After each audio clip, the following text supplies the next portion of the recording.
Assalamualaikum warahmatullahi wabarakatuh. Kembali lagi bersama saya Diah Muharti NPM 1922007 dari Prodi Pendidikan Sejarah Universitas Muhammadiyah Metro. Nah, pada pembahasan kali ini Diah akan membahas mengenai terbentuknya VOC. Sebelum kita lanjut ke pembahasan terbentuknya VOC, terlebih dahulu kita mengetahui latar belakang dibentuknya VOC. Jadi sejak mendaratnya perdagangan Belanda di Banten pada tahun 1598, banyak pedagang Belanda yang terlibat dari aktivitas perdagangan yang ternyata juga justru menimbulkan persaingan. Persaingan tersebut menyebabkan harga-harga rempah di Belanda semakin merosot. Jadi, untuk meredam persaingan tersebut dibentuklah VOC. Selanjutnya ke pembahasan terbentuknya VOC.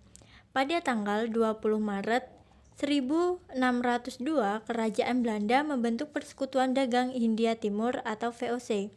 Hindia Timur ini bisa disebut Indonesia. Persekutuan Dagang atau Kongsi Dagangnya diberi nama VOC atau Verenigde Oost-Indisch Compagnie. Setelah terbentuknya VOC ini, anggotanya tidak hanya berasal dari bangsa Belanda, tetapi ada yang berasal dari Jerman, Belgia, dan beberapa bangsa lainnya di Eropa. Pengurusnya ada 17 orang dan kantor pertamanya dibuat di Banten dan dikepalai oleh Francois Vitor. Setelah terbentuknya VOC ini, untuk mencapai sasaran karena ini kongsi dagang, VOC menetapkan strategi menguasai pelabuhan-pelabuhan penting dan kerajaan-kerajaan yang ada di Indonesia.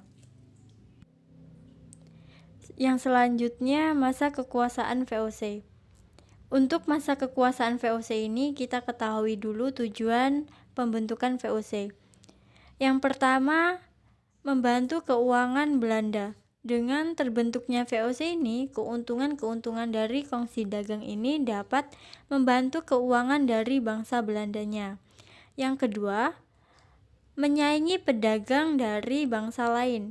Pada saat dibentuk VOC ini, kongsi dagang sebelumnya sudah terbentuk yang dilakukan oleh bangsa Inggris pada tahun 1600 di India. Jadi, bangsa Belanda pun membentuk kongsi dagang VOC ini di Indonesia untuk menyaingi kongsi dagang Belanda tersebut. Yang ketiga, menjalankan pemerintahan sebagai wakil pemerintah Belanda di India Timur. Jadi di sini VOC ini dibentuk sebagai perwakilan di India Timur atau perwakilan dari pemerintah Belanda yang ada di Indonesia. Setelah tujuan pembentukan VOC kita ketahui selanjutnya yaitu hak oktroi VOC. Hak oktroi ini yang pertama, hak mencetak uang. Jadi kongsi dagang ini dapat mencetak uang untuk membuat proses jual beli rempah-rempah di Indonesia. Yang kedua, hak memelihara angkatan perang, yang dimana nanti kita lanjut yang akan membantu kebijakan-kebijakan VOC di Indonesia. Seperti yang pertama, angkatan perang di pulau-pulau. Yang kedua, mencegah orang yang untuk melakukan perlawanan kepada VOC. Yang ketiga, membantu melakukan hal-hal yang tidak berkenan dengan kongsi dagang VOC tersebut. Selanjutnya, hak memerintah daerah yang diduduki. Setelah melakukan adu domba kepada pemerintahan atau kepada kerajaan-kerajaan yang ada di Indonesia, mereka akan meminta kepada kerajaan tersebut agar dapat memerintah di daerah tersebut. Yang keempat yaitu hak melakukan monopoli perdagangan rempah-rempah. Setelah memerintah di daerah tersebut, mereka pun memonopoli perdagangan. Jadi, jual beli rempah-rempah hanya berlaku untuk VOC di daerah yang dikuasainya.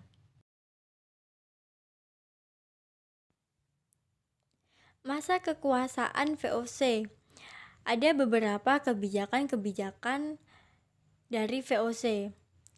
Yang pertama, Hongitochen. Hongitochen adalah pelayaran pantai untuk mengawasi pedagang Maluku agar tidak menjual rempah-rempah kepada pedagang lain.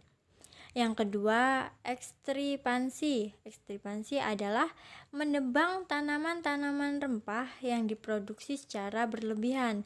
Karena kalau diproduksi rempah-rempah secara berlebihan, harga dari rempah-rempah akan merosot. Jika rempah-rempah sedikit, maka harganya akan naik. Yang ketiga, kontingenten. Kontingenten ini rakyat yang dikuasai atau jika VOC sudah dapat mampu menduduki daerah tersebut, mereka akan mewajibkan rakyat untuk membayar pajak yang di mana pajak ini berbentuk hasil bumi. Yang keempat yaitu reflektifranti, yang dimana kebijakan rakyat menyerahkan pajak berupa hasil bumi. Yang kelima, revenger stelsel, yaitu kebijakan atau kewajiban menanam kopi bagi rakyat priangan. Pembahasan selanjutnya yaitu akhir dari kekuasaan VOC. Seperti yang kita ketahui, terbentuknya VOC pada tanggal 20 Maret 1602, sedangkan akhir atau kemundurannya pada tanggal 31 Desember 1799. Yang dimana kita tahu penyebab dari kemunduran atau akhir VOC ini disebabkan yaitu yang pertama korupsi, yang kedua luasnya kekuasaannya di VOC, yang ketiga persaingan kongsi dagang, yang keempat terlilit utang. Nah, baiklah kita bahas yang pertama yaitu korupsi. Korupsi ini siapa yang korupsi?